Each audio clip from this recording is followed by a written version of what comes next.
Breaking right now on WCNC Charlotte, the fight to reopen North Carolina. Dozens of people right now gathered in Raleigh pushing for the governor to reopen this economy. You're looking at live pictures right now of the situation there in downtown Raleigh. This is just outside the General Assembly where lawmakers set to resume work today as well. This, by the way, the second week we've seen these protests on the streets of the state capitol.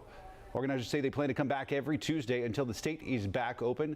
As we know, and as we reported here on WCNC Charlotte, the governor's current plan calls for a slow, gradual reopening over the next few weeks and months, starting next Friday, May 8th. That is when shops and restaurants will start to reopen. You can go clothes shopping. You can go shopping for non-essential items. It's weeks after that, towards the end of the month of May, that folks will be able to say, go get a haircut.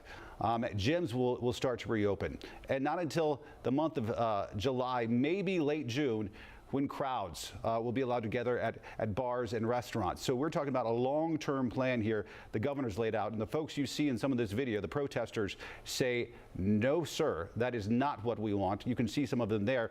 We can tell you that unlike last week, there is a more substantial addition this week.